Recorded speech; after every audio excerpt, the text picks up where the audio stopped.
Kabajamaa ummata Oromoo, miseensota adda bilisummaa Oromoo, miseensota waraana bilisummaa Oromoo, qeerroo bilisummaa Oromoo, walumaa galaa kanneen qabsoo bilisummaa Oromoo keessatti fincila xumura gabrummaa bakkaan gahuuf socho'aa jirru hundaaf dhaamsa adda bilisummaa Oromoo kana isinitti dhaammatuudhaaf har'a dhaamsi kun darbaa jira. Yeroo dheeraatiif fincilli kun tahaa jiru kana keessatti fi qabsoo xumura gabrummaa goonu kana keessatti qooda adda bilisummaa Oromoo maaliif hin labsuu gaaffiin ummata keenya waliigalaa alaa fi keessaan akka ta'e gaaffiin akka jiru adda bilisummaa Oromoo jalaa dhokataa miti. Adda bilisummaa Oromoo gaaffii kana hojii qabsichaa waliigalaa waggootii 4 darban kana keessattuu haala fincilli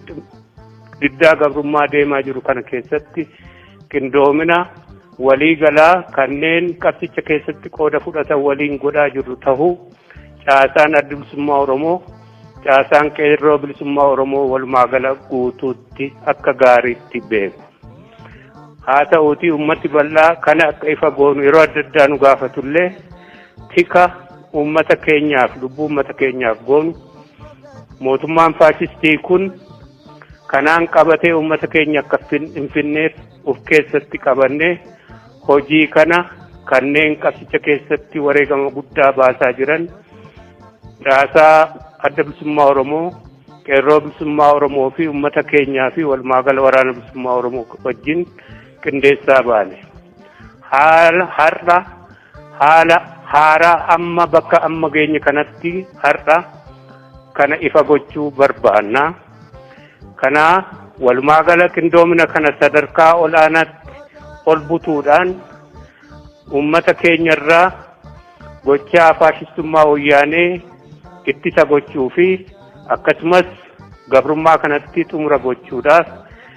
mootummaa wayyaanee keessa humna ittisa waraana mootummaa wayyaanee keessa akkasumas humna federaal poolis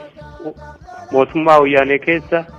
hidhattoota walumaa gala hidhattoota mootummaa kanaa wajjin kanneen sabboonoo ta'an wajjin waggaa dheeraadhaaf adda bilisummaa Oromoo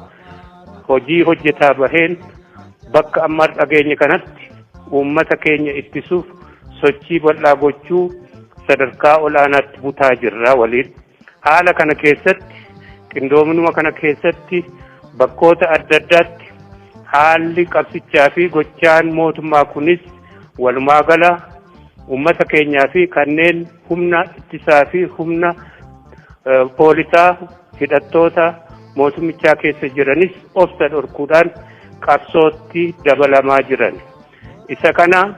adda bilisummaa Oromoo caasaa biyya keessaa qabuunii fi walumaa gala Oromiyaa guutuu caasaa qeerroo wajjinii fi waraana bilisummaa Oromoo wajjin qindoomina itti gochaa jira. Waan ta'eef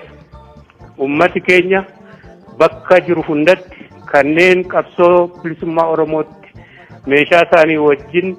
dabalamaa jiran caasaa keenya wajjin ta'uudhaan caasaa qeerroo bilisummaa Oromoo wajjin ta'uudhaan qindoomina kana akka walumaa gala keessatti aanjessuu keessatti qooda fudhatuu fi waliin akka kana milkeessinu gadi jabeessinee dhaammanna. Kana keessatti kanneen qabsootti dabalamanii fi qabsoo kana keessa qooda fudhatuudhaaf uummatatti dabalan federaal poolis keessaa, humna waraanaa keessaa, agaazii keessaa kanneen kanaaf ummati keenya tika akka godhuu fi qabeenyaa fi maatii isaaniifis tika akka godhu kanuma waliin dhaammanna. Kuni humna ittisaa mootummaa Itoophiyaa keessa, federaal poolis keessa, agaazii akkasumas hidhattoota kana hunda dabala jechuudha. Kanuma waliin gadi jabeessinee kadhaammannu caasaa OPDO keessa bal'inaan sabboontoti hedduun kumaan lakkaa'aman kanneen caasaa adda bilisummaa Oromoo wajjin hojjetaa jiranii fi caasaa qeerroo bilisummaa wajjin hojjetaa jiran kanneen hafanis maatii isaanii fi qabeenya isaanii irratti balaan akka hin geenyee fi qabsoon kuni lubbuu fi maatii Oromoo hundaatiif tika gochuu waan barbaaduuf guyyaa har'a irraatii jalqabee qabsoo kanaatti akka makamanii fi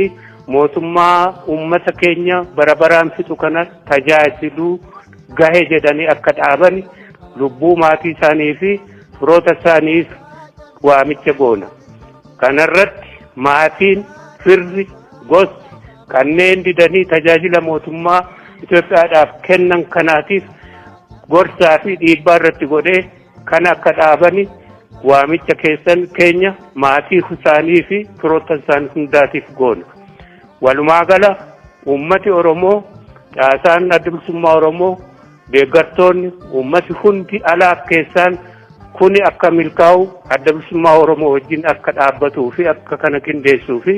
dhumaatii fi fixinsa mootummaa wayyaanee nuu hawuu jalaa saffisaan akka baanuu fi ummata hunda wajjin harka wal qabannee nagaa fi gara fuulduraatti nagaa buusuu irratti akka hojjennuu fi bilisummaa ummata Oromoo fi ummatoota hundaa akka mirkaneessinu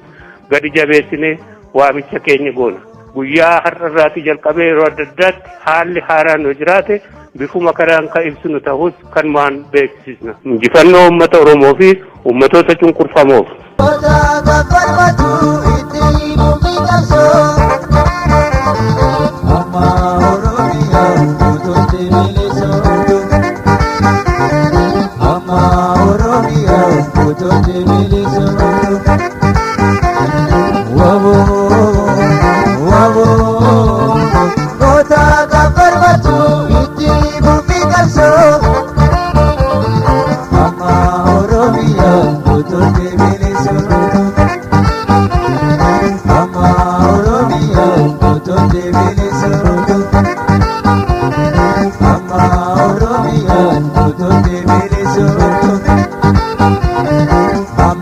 Oromiyan,